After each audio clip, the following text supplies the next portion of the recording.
జై వాసవి 8వ అధ్యాయం శివ సాక్షాత్కారం, వైశ్య ఋషుల స్తోత్రం, వరాలను కోరడం, కైలాస ప్రవేశం. అలాగే ఈ అధ్యాయం ఈ పురాణంలో చాలా ముఖ్యమైన అధ్యాయంగా చెప్పుకోవచ్చండి. ఎందుకంటే ఈ అధ్యాయంలో ఆ పరమశివుణ్ణి వివిధమైనటువంటి నామాలతో ఎంతో చక్కగా వర్ణించారు. తప్పకుండా జాగ్రత్తగా వినండి. మనము క్రిందటి అధ్యాయంలో వైశ్యులు ఘోర తపస్సు ప్రారంభించారు అని విన్నాం. మరి వారి ఘోర తపస్సుకి ఈశ్వరుడు మెచ్చాడా అంటే చూద్దాం. ఆ వైశ్య ఋషుల తపో జ్వాలలకు దేవతలు, గంధర్వులు, యక్షులు మరియు అందరూ చాలా భయపడుతున్నారు. అంతటి ఘోర తపస్సు వాళ్ళు ఇంతవరకు కని విని ఎరుగరనమాట. అప్పుడు భగవంతుడైన భూతేశుడైనటువంటి మహేశుడు ఆ ఋషుల పట్ల ప్రసన్నుడయ్యాడు. ఎలా ప్రత్యక్షమయ్యాడో చూద్దామా.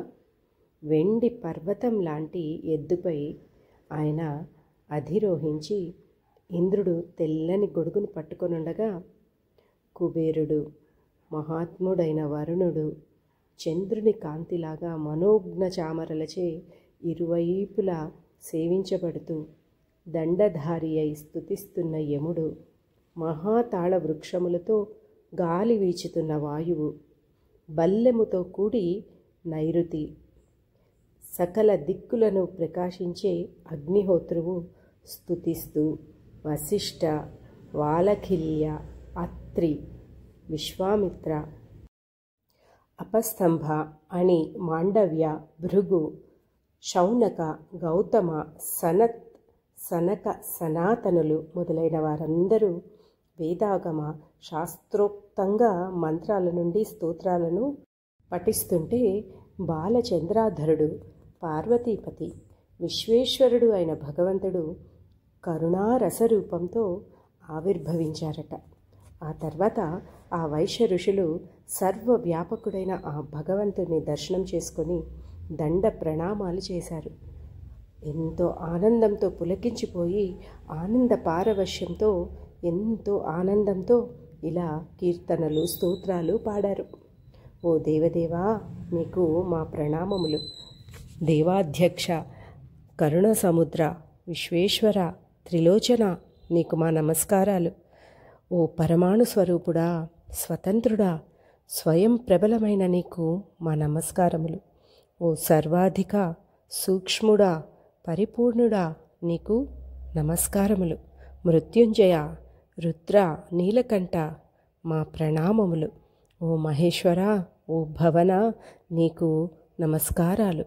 పినాకధారి, త్రిపుర సంహారక, దక్షయాగ విధ్వంసక, త్రినేత్రుడా, మీకు మా ప్రణామాలు.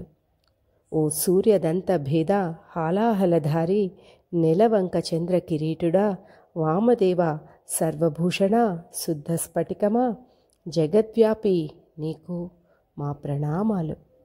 గుణరహితుడా, శాంతుడా, శాశ్వతుడా, సంకోచం లేనివాడా, మంగళ స్వరూపుడా, ఓ మన్మథ సంహారకుడా, కైలాస శయనుడా, మేరుపర్వత ధనుర్ధారి, నారాయణ అస్త్రధారి, గజచర్మధారి, కరుణాసముద్రుడా, ఇదిగో మా ప్రణామాలు.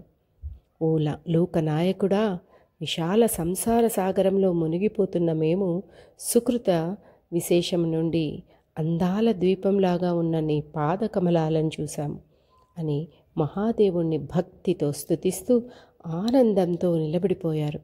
అప్పుడు ప్రసన్నుడైన ఈశ్వరుడు కరుణాకటాక్షంతో ఆ వైశ్యులను చూసి చిరునవ్వి నవ్వి అమృతముఖ మండలం చేసి మంగళకరమైనటువంటి మాటలు పలికారు. మీ తపస్సును మెచ్చాను.